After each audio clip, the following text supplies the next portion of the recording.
How's it going, everybody? Matt Borey here from the American Casino Guide book and the Jackpot Gents with a very special guest today, Michael Kaplan. How are you doing today, Michael? Hey, it is a pleasure to be here, Matt. Thank you for having me. Of course, of course. I'm very excited to do this interview today. And you have a new book out. It's got a long name here, Advantage Players Inside the Winning World of Casino Virtuosos, Master Strategists, and Mathematical Wizards. And it's pretty much a story of people that are really good at gaming the system. I'd say a majority of it is on casino players, but I like that you've kind of AP'd the gambling book world because you've included people that aren't even in the casino to broaden your horizons here. Exactly. Hmm. Exactly. And yeah, so I'm pretty fairly well versed with the AP circles. We run in some of the same circles. I've never actually met you before, but I think we have a lot of mutual friends. Yeah, And I absolutely. spoke to a lot of them before this interview, and all had nothing but good things to say about you. So I was very Oh, impressed. I'm flattered. That's great. Before That's we nice to start, though, hear. does the name Peter Wahoo mean anything to Of you? course, of Oh, course. yes. He's one, when I first started reporting on Vegas, Uh huh. he tried teaching me how to card count.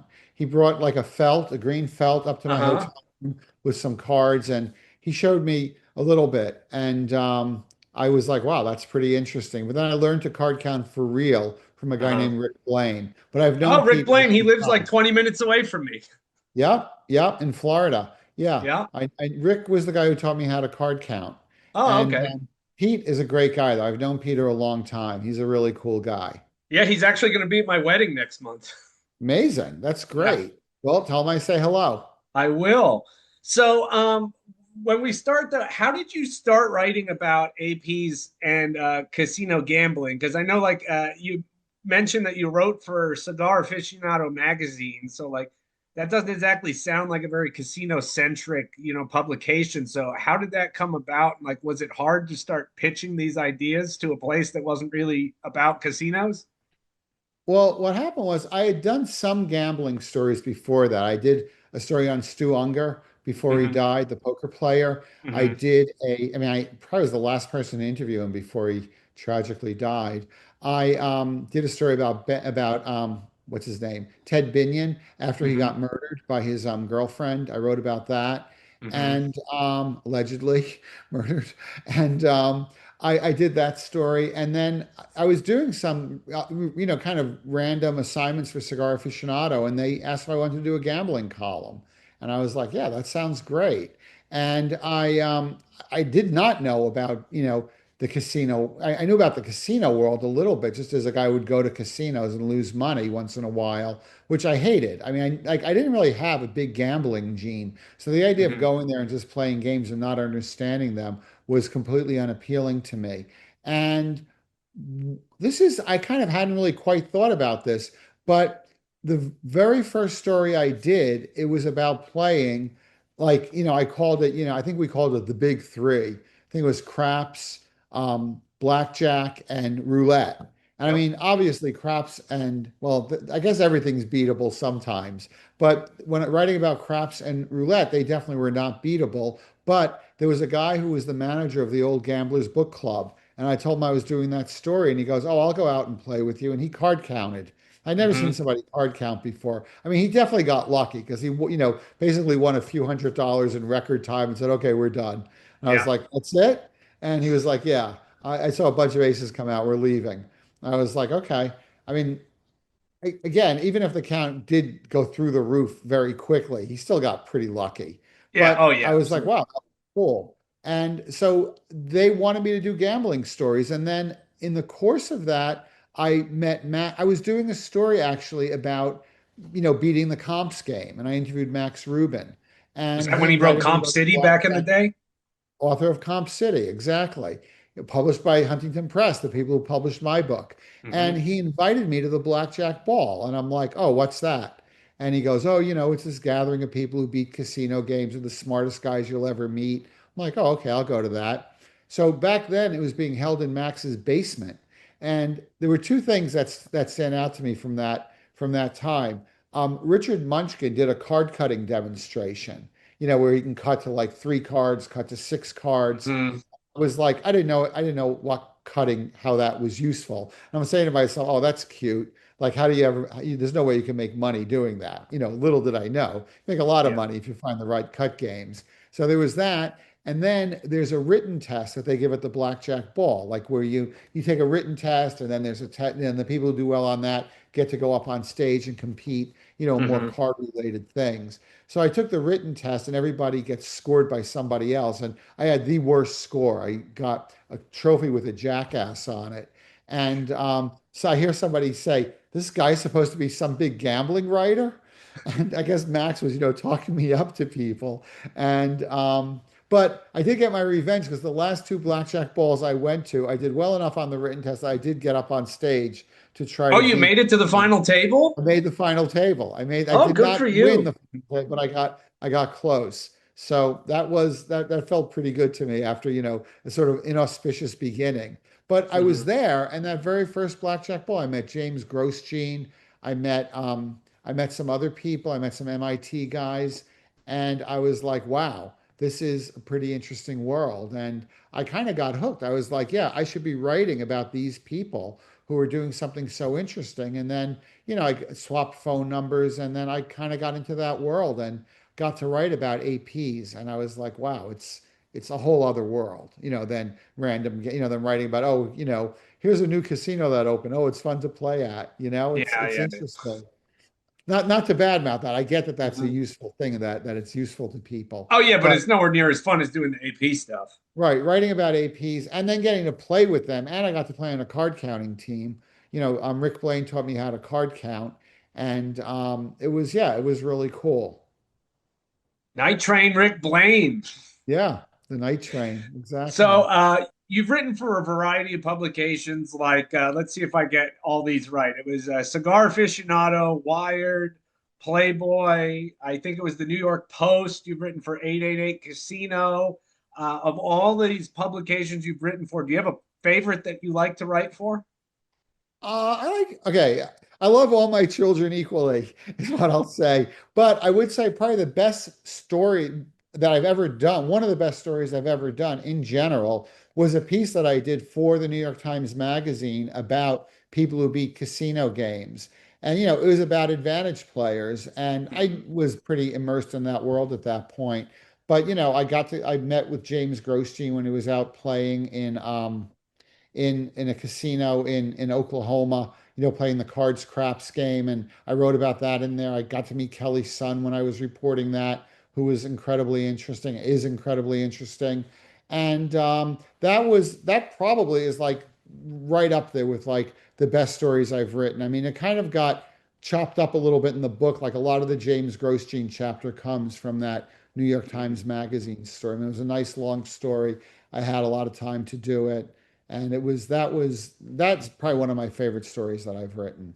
Mhm. Now, if you're not familiar, I'm just going to go through some of these that stories that you have in the book. You have, of course, the Phil Ivey Baccarat, the edge sorting. Hmm. You've got the MIT blackjack team. You've got Poker Girl and Cancer Matt. You've got Vegas Matt. You've got a chapter in there on him. You've got a chapter on beating the PGA from home, and that's all some of the casino stuff. And then you get to the more non-traditional stuff. You've got a chapter on a male porn star. There was a stripper there. There were some very interesting ones. You called someone the James Grosjean of sex. That'd be Heidi Fleiss.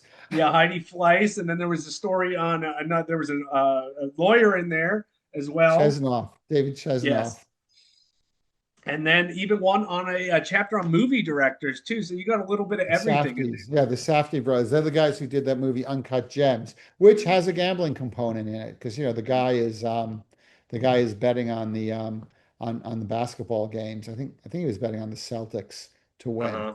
but I think made a so because nice Kevin bet. Garnett was in it. Yeah, My exactly. favorite chapter was Exactly. the one on the three blind brothers that gamed The the Vadirs, Israeli the Israeli radio Army's network. radio station. That was pretty crazy because I got a contract after that came out. I got a contract to do a book on them, and they wanted to do it, then they didn't want to do it. They wound up hacking into my phone, so I got to see what that felt like. It doesn't feel Oh. that good.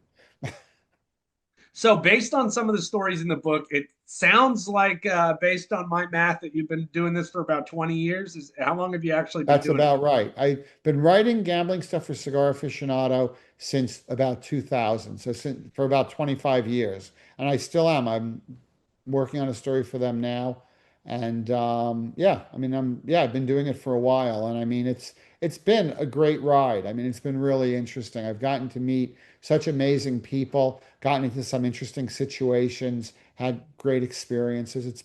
I've been really fortunate in that regard. I will say I'm very jealous that you've met James Grosjean. I have not met him myself. He is like top tier for me of people I would love He's to the meet. he's the goat of gamblers, I Uh-huh. would say. Yes. So you said you went to this blackjack ball when it was at Max's basement. I didn't I've been a few times, but I went when it was at the clubhouse in his neighborhood, which Yeah. was, I think, the last year I went was the year Don Johnson got inducted. Oh yeah. Uh-huh. And unfortunately for me, they did not give away the Jackass trophy because I did just as badly in the written section as you did.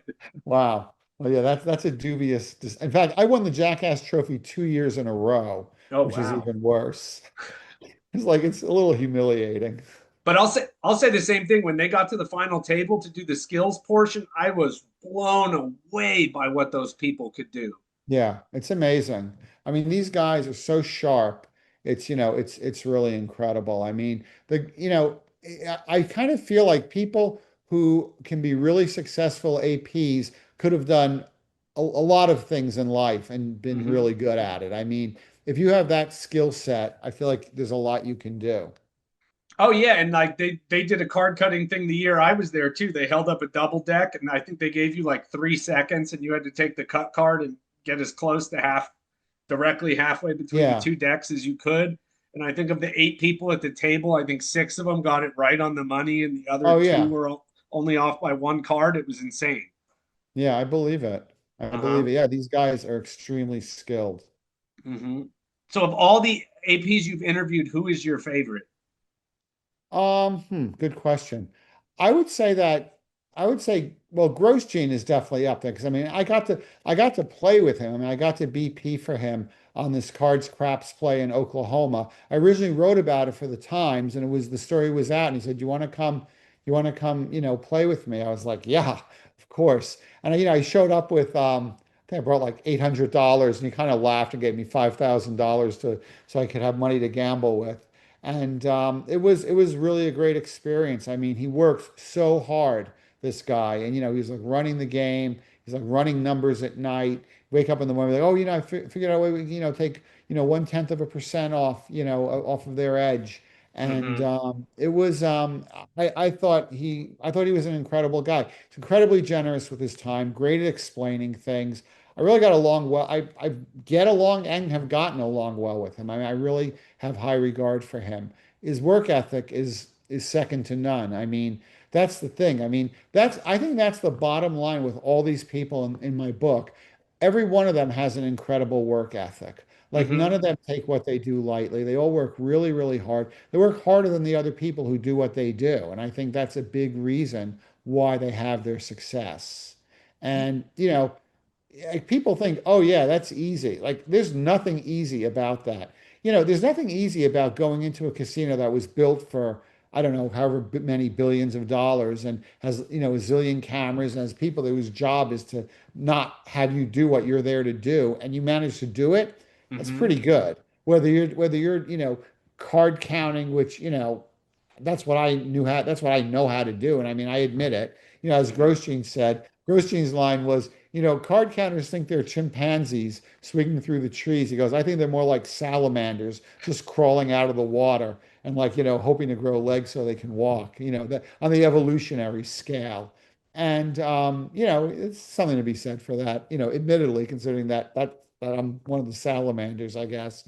But Mm-hmm. being able to do that, like, I mean, being able to sit at a table and card count and know what's going on when other people at the table have no clue. I mean, it's pretty empowering.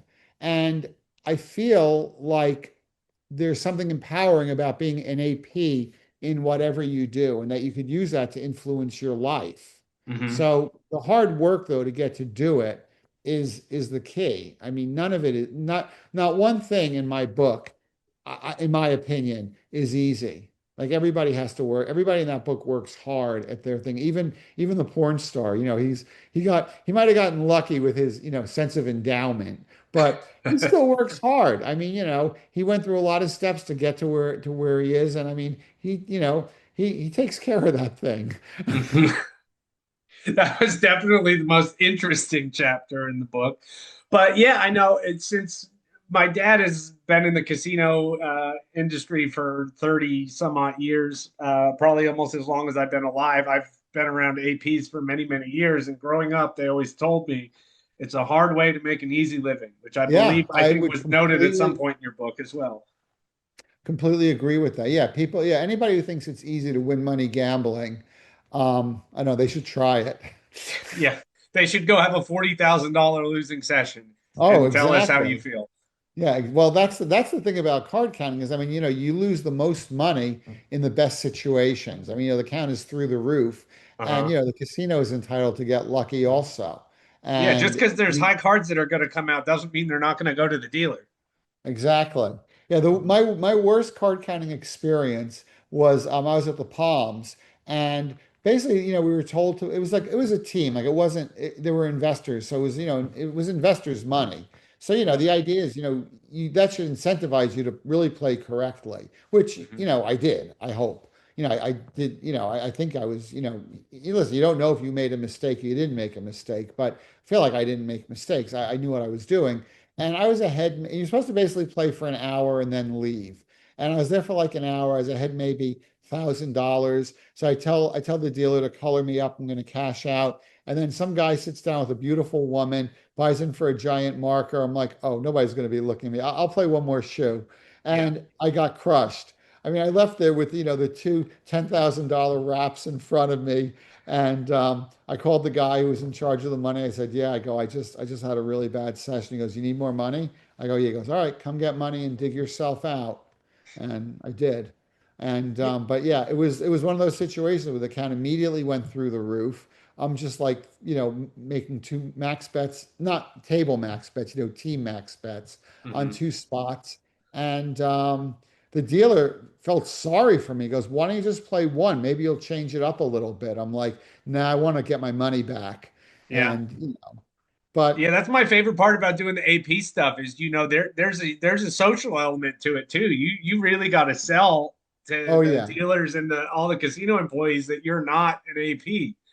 And the players, the Uh-huh. players next to you, like when you do something that looks ridiculous, you have to make them realize that, that you're just gambling. Like, Hmm. when you go from hitting 16 against a 10 to not hitting 16 against a 10, they get annoyed. They go, "Oh, you're messing up the deck. Why are you changing what you do?"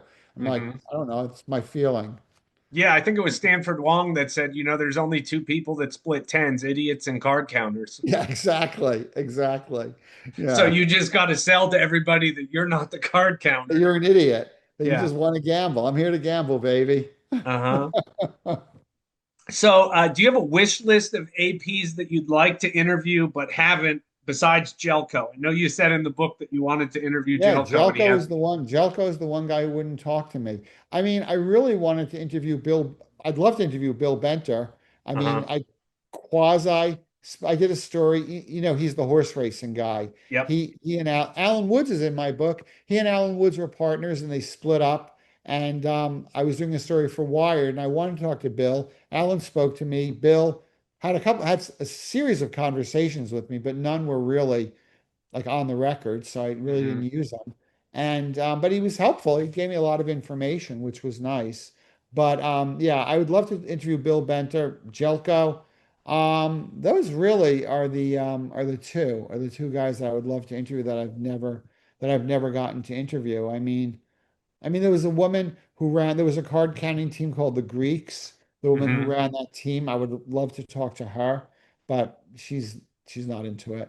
And yeah, that's kind of it. I mean, Jelko is the one guy I would love to really talk to, but he'll never do it, and I totally respect that. I mean, Yeah. I've never written about him. If he doesn't want to talk to me, I'm not going to write about him. That's basically Yeah. my policy with these guys in general. Hmm. If somebody doesn't want to talk to me, I've got enough other people to talk to, but yeah, Jelko would be the guy. He's like the white whale. Hmm. Now, have you met him before or no? Oh yeah, I've met Oh, him, okay. but he's just not into talking. Yeah. He's not into being interviewed for a story. I completely respect that. I mean, he's not doing anything that it will benefit him. I mean, I think his feeling is it could hurt him, but not really help him. So, Yeah. why do it? Hmm. Now, I learned a lot. I thought I knew a lot about the Phil Ivey story because on this channel I had interviewed Bill Zender several years ago. He works in game protection, and he had given us his take on the whole thing when it had first happened and we were all on the same page that it was absolutely not cheating what he did. Yeah. Oh I yeah, think it that was is a not. I say load. I'm clear about that in the book. I mean, Yeah. that was the way they got treated, I thought was real. I thought it was bad for them, and I thought it was bad business for the casinos. I think it Oh makes yeah, the they got casinos look hosed like on sore that court decision. losers. What's It was that? crazy. I said they Yeah. got hosed on that court decision. That was a load of garbage.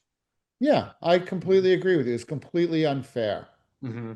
But anyways, I was going to say I learned a lot more about it from your book, and I thought one of the most interesting things about Phil Ivey was before he became a poker player, he said at one point he was sleeping under the Atlantic City boardwalk. Well, yeah, well, he said, he would go broke sometimes, and he goes, that's where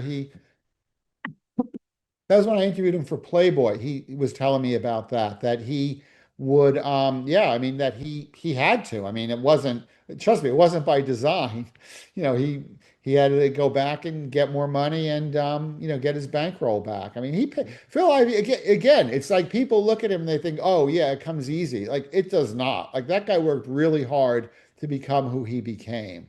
Mm-hmm. There's a great line. I don't know if you're much of a music fan, but when Lou Reed died, there was Uh-huh. a big exhibit of his stuff at this library in New York, at the big library near Lincoln Center.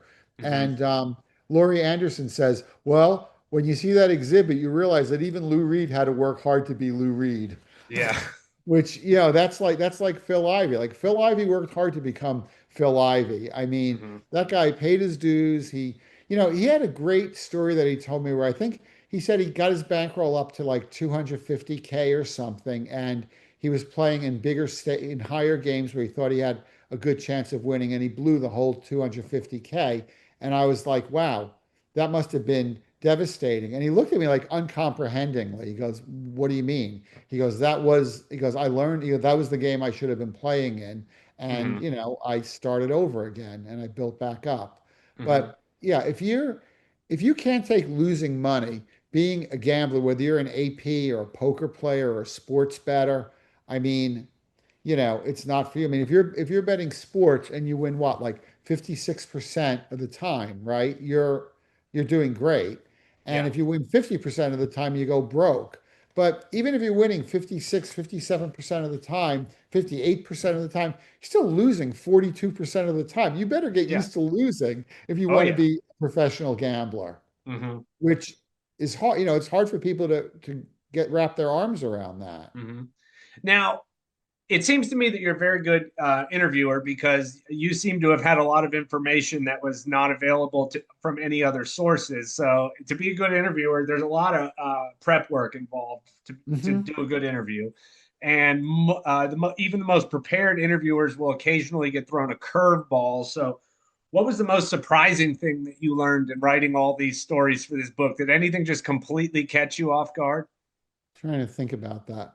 Well, when I interviewed the Badir brothers, that Rami Badir, I mean, he got sprung. I went there kind of not knowing really what would happen, and he got sprung from jail while I was at this hearing. When I got there, I just showed up, and they knew I was coming, and they were kind of like, well, maybe we'll talk to you, maybe we won't. And Wired was kind enough to send me out there on kind of a bit of a speculative story, and he got sprung. And I mean, like, they viewed me as their lucky charm, and they were incredibly nice to me. Then that was great. And then when I went out to write the book about them, that I did get thrown a curveball. I mean, they really didn't. They said they wanted to do it, and then they didn't want to do it, and they wanted money. Then the publisher was willing to give them some money, and it wasn't enough money for them. And then they hacked into my phone. That was definitely a curveball. But I'm Oh glad I yeah. got to write about it. It made for a good introduction to their chapter. Uh-huh. Now, my absolute favorite chapter of the book, though, was about Don Johnson, and not the Hmm. Miami Vice Don Johnson. This is the Yes. Don Johnson, the blackjack player, because I had heard for many, many years, I had heard whisperings that, it was because his story when it first came out, he said, "Oh, I made it all just playing basic strategy and I made all my money on the loss rebates." And I had heard whisperings that that wasn't necessarily true. And you dove into it and covered everything. I was absolutely blown away that you had all that information in there. So I thought that was super, super cool. Yeah, Don is an amazing guy. I mean, and the wild thing is, I mean, horse racing is really his bread and butter. I mean, the blackjack, it was profitable, like don't get me wrong, but that his real thing is horse racing. I mean, he's Mhm. like he's got great computer models. He works with really smart people. I mean, what's interesting about him is he understood the importance of working with, having other people work with him and the Mhm. importance of having a team and to not just go out and do it yourself, which I thought was pretty cool. Yeah. Oh, definitely. Yeah. You gotta. Don It's. Johnson is great. He's such a bright guy. And again, another really hard worker and like somebody who believed in the numbers. I mean, he told me that when he first came up with this horse, it's in the book, when he first came up with this horse racing model, if he didn't go broke, he came close. Like, because these things don't work right away. And I mean, you have to Mhm. believe in the numbers, you have to believe in the math, and you have to believe that it really is real, that it could really happen and it could really Mhm. work. And I mean, he did, and he's obviously benefited tremendously. And Yeah. he's an awesome guy, Don. I like him a lot. He's very, very bright, very good guy. Yeah, I only met him the one time at the blackjack ball the year he was getting inducted, and he was just walking with like a whole case of like very high-end champagne and was just Yeah, like pouring yeah. it for everybody. He was in good spirits, as he should have Yes, been. yes. And then the last thing I wanted to talk about was the epilogue, which is where you talked about APing your own cancer diagnosis, which I want to Yeah, congratulate you on. Hopefully, thank you're you. still in the clear with that. I am. I am. That So was thank you very for that. near and dear to me because I have a close family member who has cancer, and I have passed that information of that doctor that you wrote about Oh, in the book wow, on to Dr. her. Wong. Yeah, Yeah. yeah. So I I mean, passed it on to her. So hopefully that works for her. that's great. I mean, yeah, I mean, listen, if you have like, if you could think like an AP, you can come up with ways to solve a lot of problems. And I mean, I got really fortunate. Like, I had an oncologist in New York, a really good oncologist who wanted me to get brutal chemo, and it wasn't going to work. Like, it generally, this chemotherapy plan, like, it works, then it stops working, then it works, and you're getting chemo the whole time, and you're going to live 5 to 8 years. And I was like, I'm gonna find a better game. And the Yeah. better game was with this doctor in Texas, and he was able to, he had like he was among a group of doctors who had a treatment for this disease that was way better than what the standard treatment was. And I'm really fortunate. I mean, my blood as of now, there's like no cancer evident in my blood after it was like 40% cancer in my bone marrow, which is pretty bad. And yeah, I'm really fortunate, and I'm kind of lucky that I have like a journalistic sensibility and an Hmm. AP sensibility. I mean, Yeah. listen, I'm no James Grosjean, but when push comes to shove, I know how to apply AP thinking to Yeah. life, and Hmm. learning how to beat blackjack. Like, listen, you know yourself, card counting is not the most profitable thing in the world, Oh as no, far you're as AP like a players good game go. is like five Yeah, percent edge is like unheard of in that. yeah, exactly, exactly. So, but just experiencing that and knowing what it is to be an AP, that changes your life. Like if you can figure out how to be an AP at something, it will change your life and give you a certain amount of confidence in figuring out how to win at things that when it's Hmm. really important, especially. Yeah. So yeah, I mean, I would say that if that an advantage of being an advantage player is that you could apply it to so many things in life, which is pretty interesting to Hmm. me. All right, Michael. Well, thank you very much for joining us today. It was a very great interview. I got to say, your book, one of the probably the best nonfiction book I've read in the last 10 years. I crushed this book in like a week. That's awesome. I really appreciate that. And I hope some of your listeners will go out and buy the book and get it on Amazon. You can get it from huntingtonpress.com. You can order it there. And I hope everybody gets it and finds their inner advantage player. Yes, thank you very much. And one last time, it is called Advantage Players Inside the Winning World of Casino Virtuosos, Master Strategists, and Mathematical Wizards. Thank you very much for joining us today, Michael. Thank you so much for having me. This was a lot of fun. I really appreciate it.